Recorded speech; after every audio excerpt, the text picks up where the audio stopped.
Who the fuck threw that at me?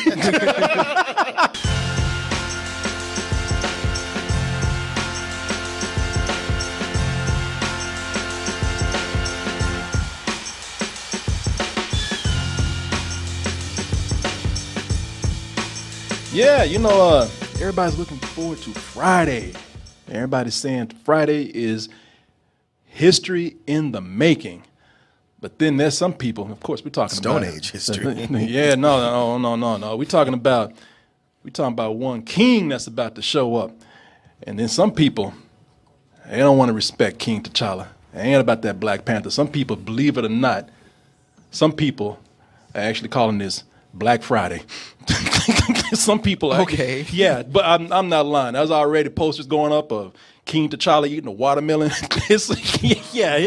Yeah, I'm not lying, man. And this tickles Martin Pink. Martin did it. he made that meme. You know what's missing in this? Fruit. I want to make sure the king gets his vitamin C.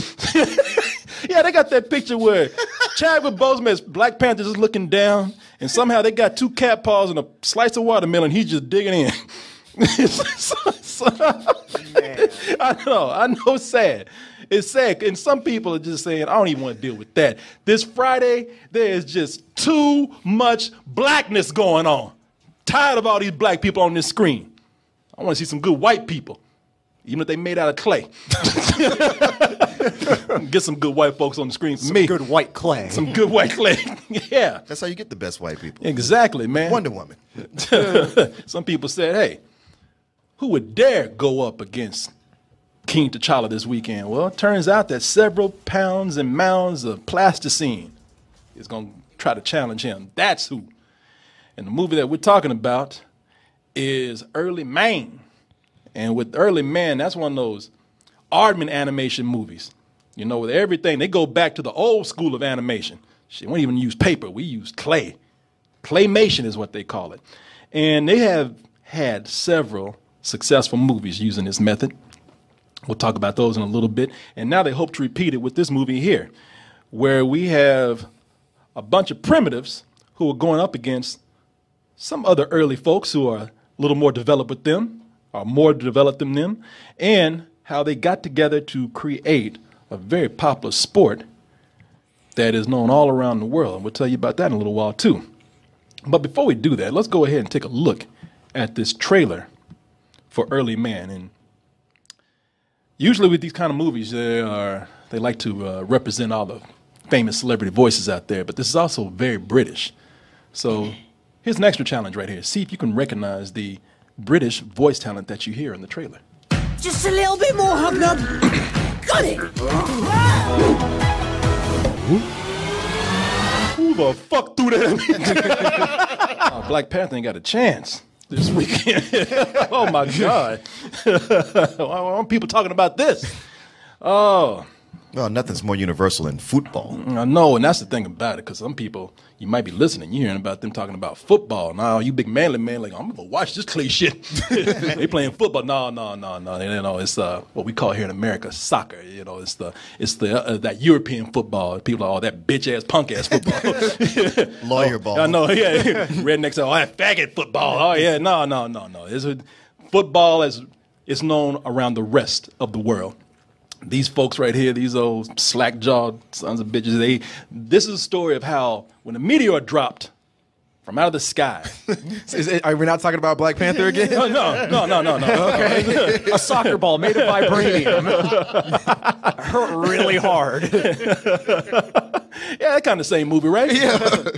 Nah, when a meteor falls from the sky, from space, and lands, a little chunk of it is left. And, of course, one guy touches it with his foot, and being that he's stupid, he don't know that it's hot, and he ends up kicking it to another guy, and of course he's getting a hot foot too, and then they have to pass it to the other guy. They all hurting, but they're having fun too.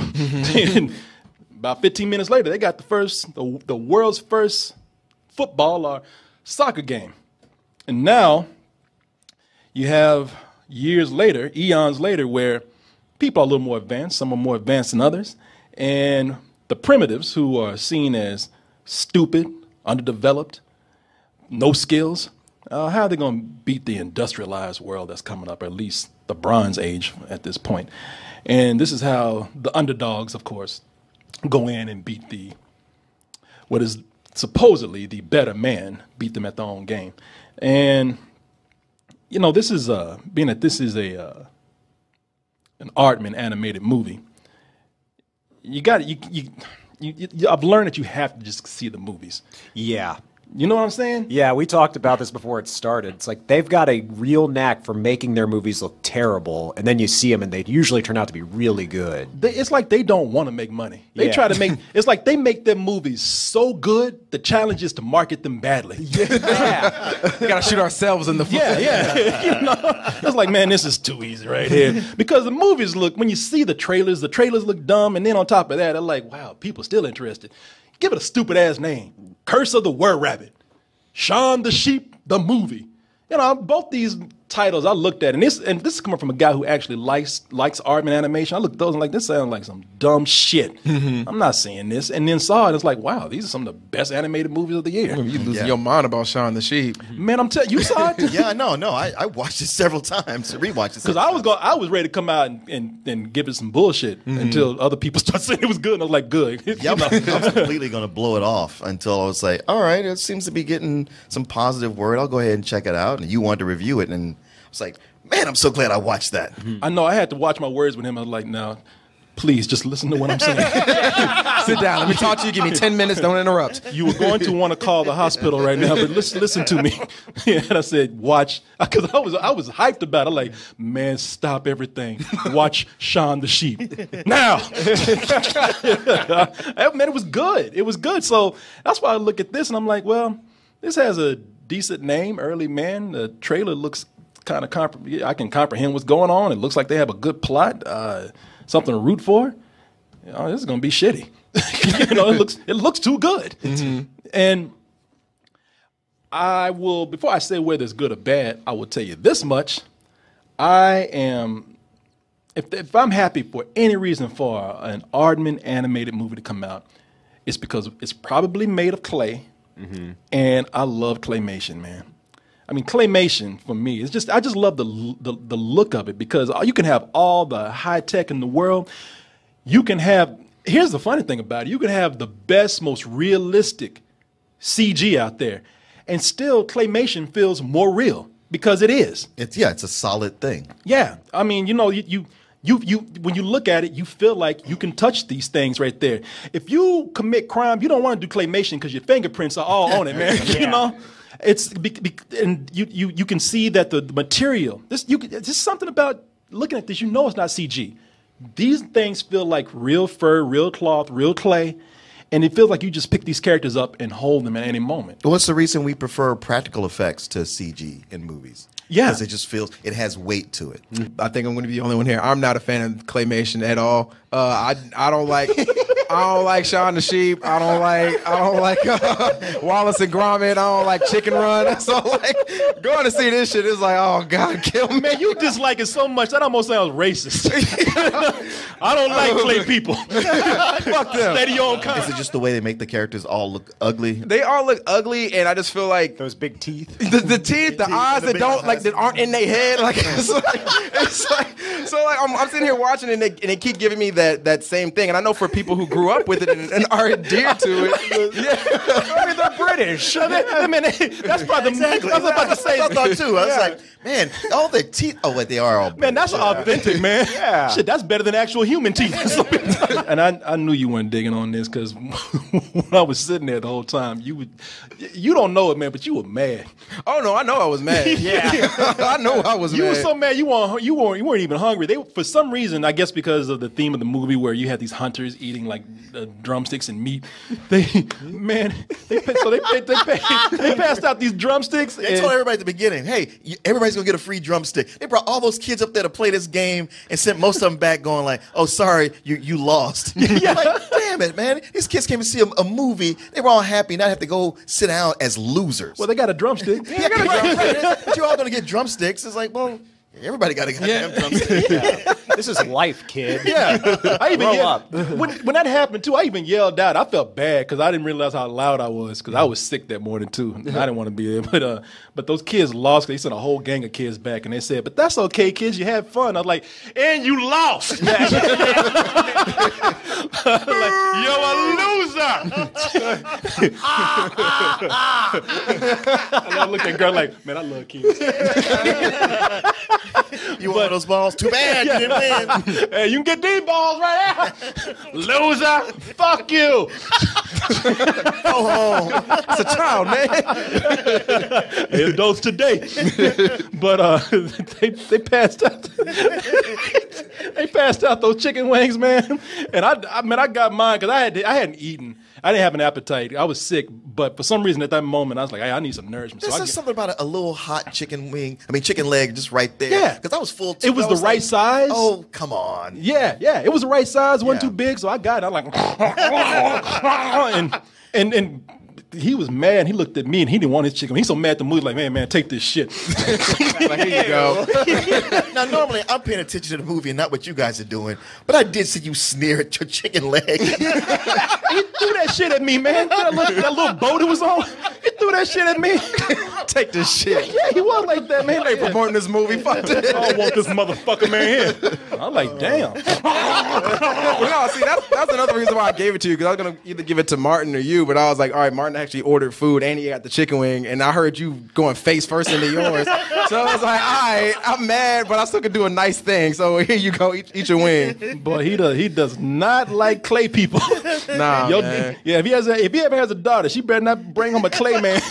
All woman. I do not approve. I will not be at the wedding. You can be lesbian, you can bring home a white man, but you better not bring nobody made clay home. The thing with Aardman is that they are unique. The guy that usually is over these movies, our favorite ones, is Nick Park with his crazy ass. He's always showing up at these. He makes me. I don't know why, man. He's happy. He's just enjoying himself. He always shows up at the Oscars when they get nominated, wearing that big ass green tie, that bow tie. I don't know. That pisses me off for some reason. I don't know why, but He's happy. yeah, That's why it pisses him off. yeah. And his studio burned I down. don't like at one it. You ain't point. got to be that goddamn happy that you got to advertise with that fucking tie. Anyway. I'm sorry. It's personal. But love in your heart. you hate clay people. I hate green ties, man. So, looking at the best of Aardman, they are unique.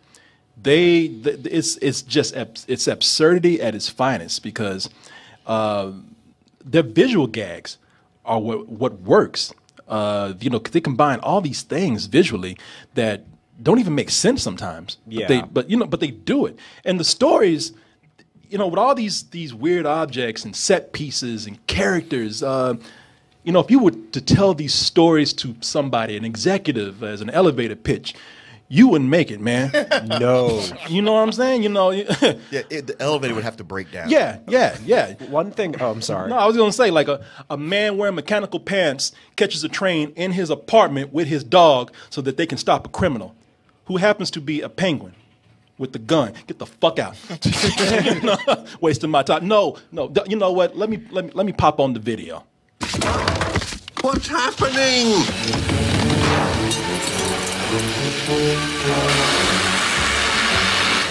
They're like, oh shit, that motherfucker really does got a gun. He's like, you gonna buy this movie? You believe now? One thing they do in their better movies that they didn't do here in all their better movies, like Curse of the Were-Rabbit, and this, and Chicken And this Run. is the wrong trousers. Yeah.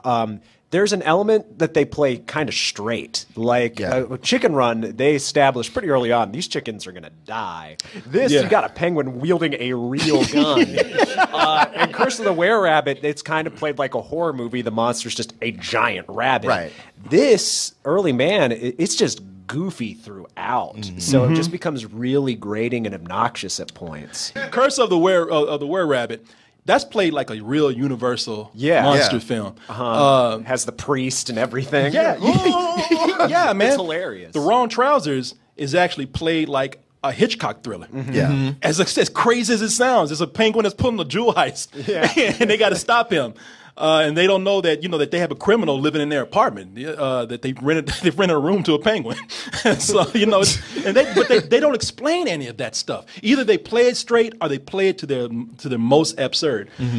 This, as you were saying, it's just puns. Yes. And visual gags that that are cued or we've seen before. Like there's a scene where when the comet lands and blows up and there's a big mushroom cloud, the joke is only cockroaches are going to survive the war, nuclear blast or whatever, and they show a cockroach putting on shades. And it's like, okay, that's funny, cute. But Okay. it's cute. Yeah, But it's a way to open it. It's like, all right, you're just getting it going. So when it becomes, hey, it's the Stone Age meets the Bronze Age. Like this Stone Age has been going on, but the Bronze Age is here. Man's nature versus technology. I'm like, all right, now we got something going.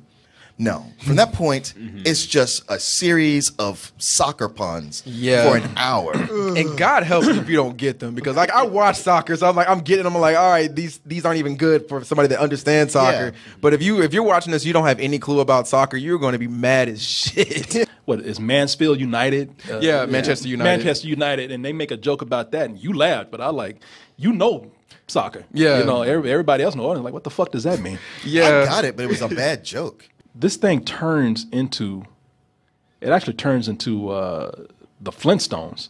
Yeah. There's a bunch of rock jokes and there's a bunch of rock puns. They're using animals for everyday appliances. Like that's what I was looking for right here. Like a guy uses a beetle as an electric shaver. It's a living. Yeah, that whole thing. Yeah, they got little gator clips that they used to hang up their clothes. There was one funny thing though that they did use. It was that messenger pigeon.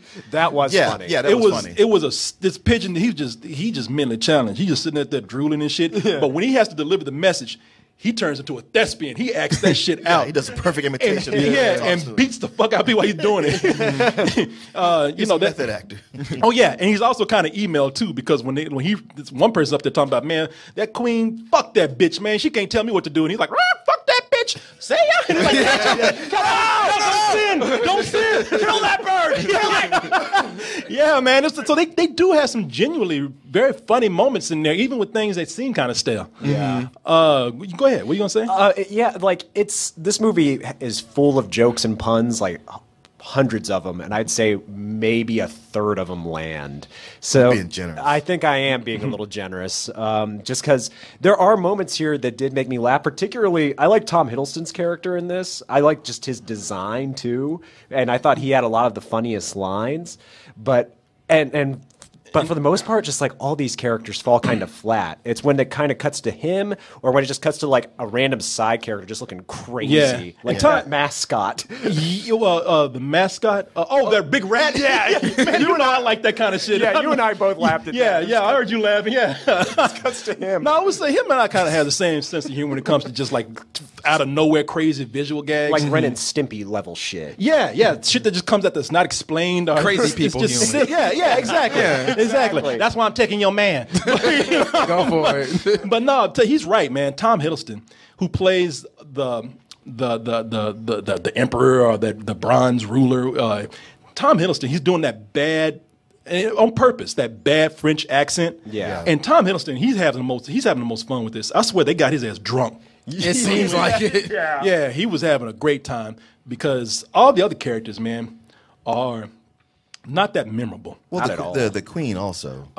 And who played the queen? Because right here you have Eddie Redmayne, who plays the head primitive guy. I forgot his name, Bub or something. And then that's Maisie Williams from Game of Thrones, who plays another character named Gunda. And then Nick Park plays Hognob? Hognob, yeah, the little pet pig or whatever. Who's a dog. Exactly. He's whatever they need him to be. Yeah. He's Dino. Yeah. Dino's a dinosaur who thinks he's a dog. The allegory for pets like we have today. And these characters, man, it's almost like they're being it's almost like they're Smurfs. Because they're all Well, no, I don't mean to piss you off. No, he's gonna hate the movie. I just put it in a bad way. Don't use that word. It's a 4-letter word to Gertz. Because if you look at it, they're all like these there are all these misfit characters, this tribe, this primitive tribe. They're all misfit characters. They have one personality trait, except for maybe your lead character, and he doesn't have that much. And they're all ruled by one old guy who's the wisest one out of all of them. And then the other characters, even with the Bronze Age people, they're not that much developed either. The team that they have challenging the primitives, they're just a bunch of egotistical pretty boys, handsome athletes who move in slow motion as they flick their hair back. Well, if you know anything about soccer, you watch a lot of soccer, you'll understand like certain characters are certain infamous players. Like, the lead one is obviously Ibrahimovic, who's just all about his looks, but he's a great player. So Obviously. so they do a decent job of like portraying like each individual, so you can kind of pick them out. And when they have those other soccer jokes, they work. But yeah, they're just characters. If you don't know anything about soccer, what I don't like is the shorthand for women now. It's like, hey, as long as you make them strong and can do something better than a man, that's character. Yeah. No, not really, because Maisie Williams' character of a Gunda, that is her character. Oh, they won't let her play soccer because she's a girl. But funny enough, she's better at it than anybody else. And got a clip of her right here. But she gets to play on the sacred turf in front of thousands of fans. What formation do you normally play? We just kick the ball about and chase it. Now, I watch sports the same way. I just watch them throw the ball. And if that joke that they had right there, that's about the extent of the jokes that you get in this movie. Nothing to laugh out loud. They're cute. More on a kid level. yeah. So- But like I think some of their best stuff was when they weren't talking. Like I really wish they didn't show that duck one in the trailer, because that was the one that got me the most out of everything in here. That duck that they have in this movie, that's the most memorable character that they have. Yeah. That's the one that I've read quite a few reviews on this, and everybody's talking about, this, that, and the other. Oh, but shit, that duck, man. Bitch. A whole audience erupted from that, man. Because I'm gonna tell you something. They don't even do the setup as well here as they do in the movie. Because the setup got me, man. Yeah. It was an obvious joke, and nobody saw it coming. Yeah. Right, and that was the most Aardmanist moment in this whole thing. Yeah. Yeah. I think it's absurd. They slowly build it, and then it pays off, and it's memorable. I was like, what the fuck is a giant duck doing in any of this? Exactly. But that was the best gag. It's just unfortunate they kept bringing the duck back. They did. And it's like, oh man, don't do that. Yeah. Yeah, no, It works once. Don't. I gotta tell you something, and what they ruined it because the duck. You see the duck right here. Come here, motherfucker. But like 2 scenes later, they're friends. Yeah. You don't even explain it. Well, I was gonna eat your ass, but y'all all right. And the other thing is that these characters, they should either be better written, have better jokes, or be weird, have something that's more memorable about them. And we could probably look over that if Aardman had done what they do with some of their other characters, which is their silent characters. Like that penguin that we showed you. And Wallace and Gromit, the dog Gromit, everything is silent with him. They're not cartoon characters. They're silent film stars. The timing is great. They're not doing cartoony gags. They're actually doing great written physical comedy. And sometimes they don't even have to do anything but sit down and just shut the hell up. Like that in Shaun the Sheep. That dog? That dog. That dog is like, I'm going to rape every one of y'all know this right now. Crazy. That dog. I like that's when he stopped smiling. Look at me. He's scared. He like, hey, man. Switch the camera.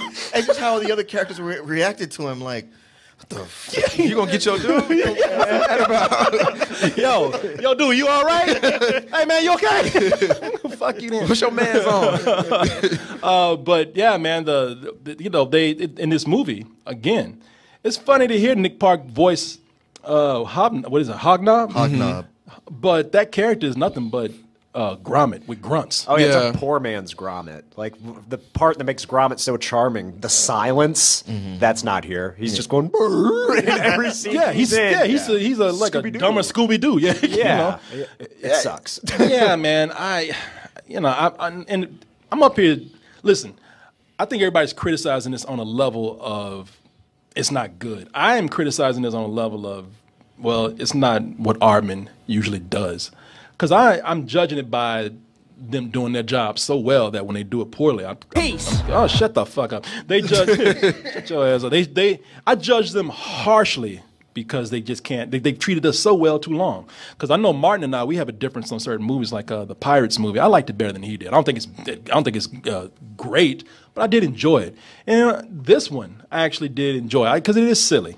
And while by no means the level of great silliness that Aardman usually does, I think it's a level of silliness that I know if I was a kid, I'd really have a lot of fun watching this, just how loose it is. And that's the problem with it. Aardman was making animation that families could enjoy. And even, I remember in college, when I was in college and Wallace and Gromit came out, there was a big cult thing with 20-somethings at the time.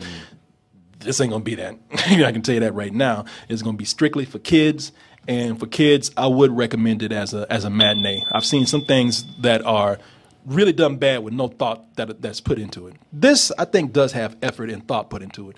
But again, anybody who thinks lower of it, I can't blame them because there is a level of quality that they should maintain. You know, they're Pixar clay now. Yeah. Right. By default, No one else is in the game. They have a monopoly on this. There's a lot of really slapstick jokes, and I know they do that a lot in Aardman movies, but it kind of felt more. I don't know. It's really hard to. It's not something you really can't explain. It's something tangible with it. It feels a little more Americanized, less sophisticated. Yeah, less. Thank you. It feels less sophisticated than a lot of the other Aardman products out there. And yeah, it is upsetting. Even if you're not a fan of these movies or Aardman in general, you do want to see maybe some smart jokes come in there or something you can at least laugh every once in a while. With this, I got maybe 3 laughs out of it. The animation is beautiful, but outside of that, it's really for me it was such a mess. So it's a rental for me. Yeah, I mean, if I'm judging harshly, it's because it's just not good, really. It had such a setup where I thought this could really go somewhere. I'm disappointed in how little it does with that setup and how it stays on the one topic. And it doesn't do the thing where it throws in something that doesn't belong, but it's weird enough that it's cool. Here it just goes like, all right, that just felt random. Yeah, and like you, Goodwin, I think I got maybe three genuine laughs, a few chuckles, and a lot of just it wearing me down and it becoming tedious, where I was just like, I'm just looking forward to this being over. And just because of how good a job they did with the animation, I would give it a rental. All right. And Gertz. Yeah, I'm actually a big fan of Aardman Animation. I really like a lot of their movies. They always felt really inspired to me. This one does not at all. Just on a storytelling level, it's really stock. It's pretty much every just cookie-cutter sports movie you've ever seen. Rowdy little group of ragtag misfits trying to beat these dumb jocks that are way more talented than they are. And it's like, really? This is what you did? And even in the movies that start with kind of like an expected setup, they throw a twist in there that's, like you said, Martin, it's so weird that makes you go, wait, what the fuck? But they see it through and they make it work. This doesn't do that. There's nothing really here that surprised me at all. And for all the chuckles it gave me, for every joke that I thought hit, there were at least 3 or 4 that didn't. So for me, it's a rental. It's a bummer and a disappointment. Yeah, it is. Yeah, it's more of a bummer. It is. It is. I'm not going to lie about that. But hey, I did it for the children. You will laugh your ass off. Don't even try. I was sick. You must have been high on cough syrup. You was having a blast watching that movie, Sick man. and full of chicken wings. No, man, you make it sound like I was up there. Yeah, you were Robert De Niro in No, this no, shit. Yes, you hell were. no, I Yes, was you not. were, man. In fact, if you're going to say I was laughing that hard, you got to talk about him, too, because he was chuckling. I'm surprised you gave it a rental, because you were laughing pretty hard, too. No, I mean, I got some chuckles. I was looking for it. He was like, I was drunk. I was looking for funny stuff, but after a while, it's just like, all right, man, you're just not gonna bring it on.